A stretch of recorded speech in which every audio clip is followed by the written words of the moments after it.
So now that you know a little bit about how atoms are structured and the building blocks of atoms and how we calculate the atomic masses of the elements, what can we do with that? We can build molecules, we can draw molecules, and we can understand how molecules are formed. So this part of the class, we'll talk about we want to symbolize the composition of molecules using some different types of formulas. One is called a molecular formula and one's called an empirical formula. There's another type of formula that is called a structural formula, and that's where we represent the bonding arrangement of atoms. And that would be something like this one here, from this molecular modeling kit. This is a structural formula of the compound methane. It's a three-dimensional structure. We also want to define what the unit of a mole, which isn't the animal, but it's a amount of substance, and the related quantity Avogadro's number, which you probably already know. It's 6.022 times 10 to the 23rd. That's what we'll round it off to. We also want to explain the relationship between masses of compounds and the moles of the compounds, and how that relates to the number of atoms or molecules. And we want to perform calculations deriving these quantities. We'll use unit conversion that we talked about in chapter 1. Now, as I said, one of the main ways we represent molecules is with what's called a molecular formula. It's a representation of a molecule or compound which consists of chemical symbols to indicate the types of atoms. Subscripts tell you how many of each atom are present. Now, the key point to remember is that subscripts are only used when more than one atom is present. If there's just one atom present, we don't draw the one. It's understood to be there. So H2O, CO2, H2SO4, Na2CO3, which is the ionic compound we used in lab this week, calcium chloride. The subscripts, for instance, in CO2 tell you there's 2 oxygens and 1 carbon. In water, there are 2 hydrogens and 1 oxygen. Now that means a couple things. It means for one molecule there's 2 hydrogen atoms and 1 oxygen atom, but we can also say there's 2 moles of hydrogen and 1 mole of oxygen. And we will clarify that in a little while. And then there's the structural formula, which actually draws these out. Like I said, here's the structural formula of methane. It's CH4, and it shows the three-dimensional shape. These can also be called Lewis structures, which we're going to discuss in chapter 4. Here's the Lewis structure of sulfuric acid. So that's just the beginning of our discussion. There's a few more terms I want to talk about. Oh, sorry, wrong one. Next one here. So here's again how we represent, there's 4 different ways of representing this compound methane. We can write its molecular formula, or its Lewis structure, or sometimes called the structural formula. This is a ball and stick model, but I call it a structural formula too. It's just a closer representation, a more realistic representation of molecules, showing the spherical atoms. Atoms are somewhat spherical. And then the most detailed or most accurate way to represent a molecule, but we won't talk too much about it, is called a space-filling model, shown here, where you actually show the atomic radius of each element and how it really would look. There's not really a line between 2 atoms, but to clarify that there's a bond there and to show students kind of how the atoms are connected, we extend the distance between atoms. We exaggerate it, but it really is more accurate to draw something like that. But it doesn't look like, there's not much detail there, so we don't do that for classes like this where we're just starting out understanding these concepts. Many elements consist of discrete individual atoms, such as helium. All the noble gases exist as discrete atoms. Xenon, neon gas. They float around the air just as discrete atoms. Some elements And what I'm trying to think of what other elements might be single entities like that. It's hard to think of any, because even a metal like iron, I guess, would exist as discrete atoms. But if you looked under a microscope, you would see a three-dimensional array, kind of like the structure of sodium chloride, that would show that they're actually kind of in a cubic structure. These actually are gases that just float around the air as individual atoms. They don't bond to themselves or to anything else. Some atoms and elements bond to themselves and exist only as diatomic molecules, and I've mentioned this before to you. There's 7 of them: 8 hydrogen, oxygen, nitrogen, fluorine, etc. They're all gases except bromine, which is a liquid, and iodine, which is a solid. And the reason why they go from gases to solids is as they get more massive, heavier, they start to liquefy, and then they actually form a solid at room temperature. The most common form of elemental sulfur exists actually as a ring of 8 sulfurs, which you can draw like this as an octagon, like a stop sign shape, or in 3 dimensions it kind of has a bent, it's not a flat octagon. You have to keep in mind that these molecules are on a piece of paper and they're not really flat, and this is a space filling model of what elemental sulfur would look like. Be careful with how you write chemical symbols. For instance, when you write hydrogen or 2 hydrogen or H2 or 2H2, they all mean very different things. The molecule of hydrogen would be this. This would just be 2 hydrogen molecules.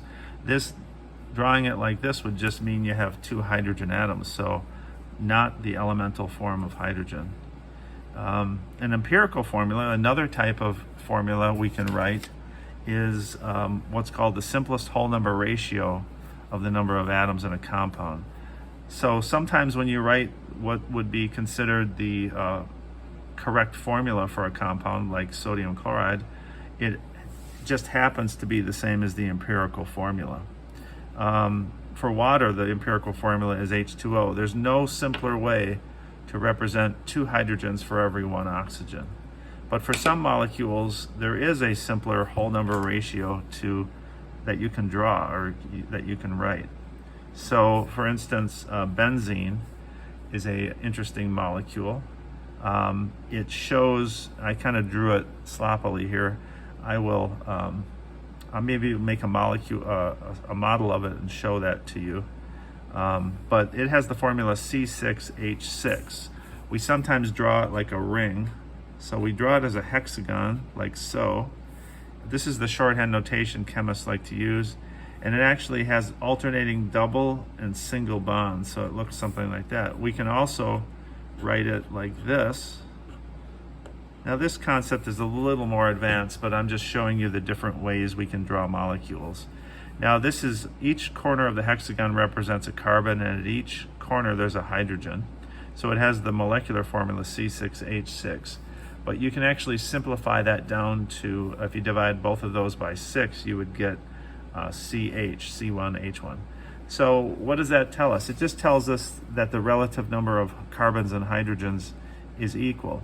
That might not seem very interesting, but it actually tells us, or we can figure that out, or once we know that from doing some analysis with a mass spectrometer or some reactions, we can actually deduce the molecular formula from the empirical formula.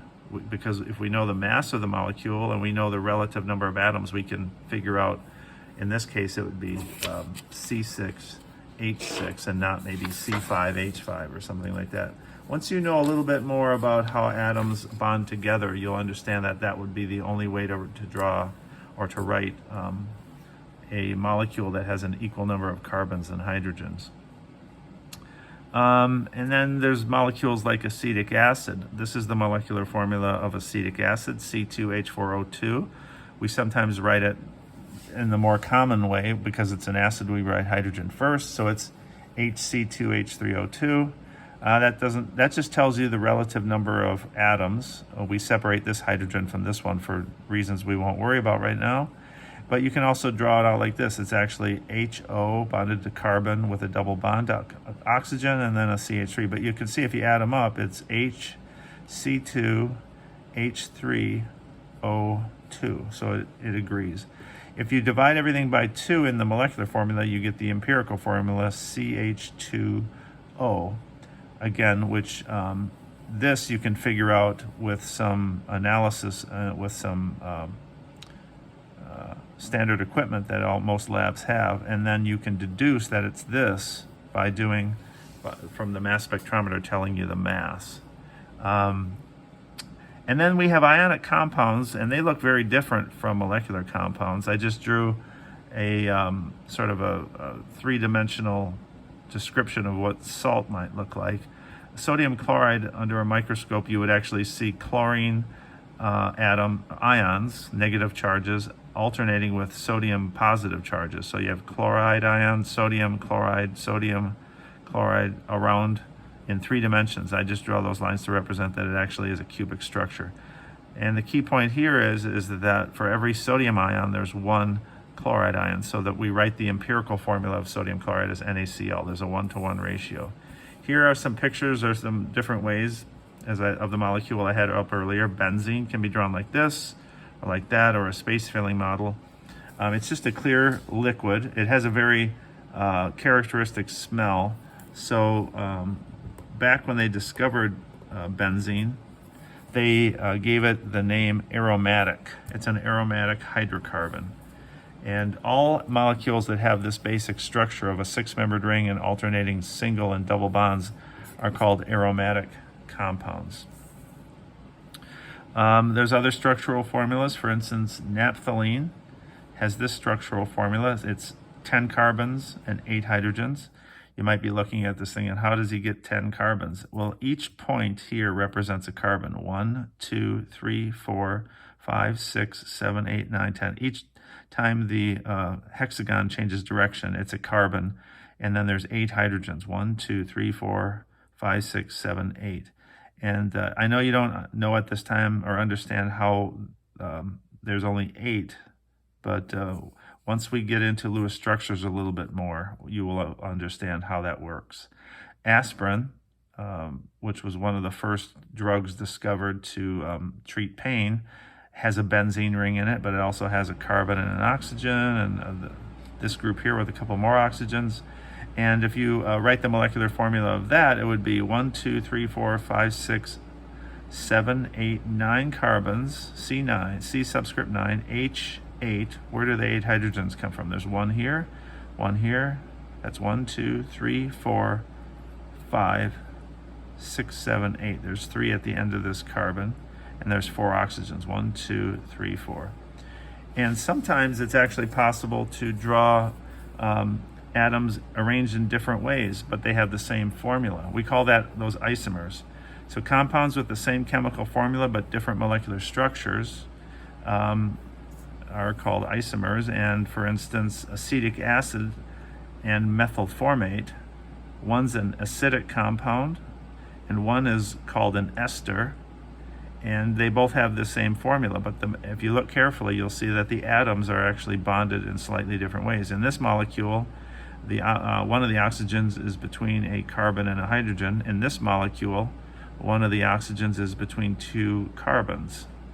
And it's fairly standard or easy for chemists to make these compounds. It's not that difficult to do. And these are actually naturally occurring molecules as well. The compound ethanol, which has this 3-dimensional ball and stick model. I call it a structural formula, but your book might call it a structure or a ball and stick model. Has this structure. It's CH3, CH2. I hope that's in the camera view. OH, and we could represent it like this. This would be the. It wouldn't be the molecular formula. This would be a structural formula. The molecular formula is C2H4O2. Notice the difference. The molecular formula only tells you the relative numbers of atoms. It doesn't tell you anything about how the atoms are bonded together. There's more than one way that 2 carbons and 4 hydrogens and 2 oxygens could bond together to form a stable molecule. And I've given you slightly more information here. You could draw these atoms together like this, which is as an ether. Actually, these have the molecular formula C2H6O, but C2H4O2 can be drawn in these two ways. Let me show you how you'd go from here to here with this molecule. All I'd have to do is take this bond here, and notice it's a subtle thing, but the bond between carbons and oxygens is intentionally longer. We know that the bond length is actually longer between carbon and carbon and carbon and oxygen. It's longer than the bond between carbon and hydrogen. And then, so if you just take break this bond, put this oxygen here, it's like playing with Tinker Toys. If you remember, ever know what those are, they were building kits that you could make all sorts of stuff with, but it's a similar concept with these molecular modeling kits, they're called. So if I could just take that, I have to use all the same atoms. Now I can just put a bond here on the oxygen. It has room for another bond here. And then I can put the carbon. I'm putting it back together in a different way. So you see, there you go. I've used all the same numbers of atoms as ethanol, the alcohol that you can drink. But now this is called dimethyl ether.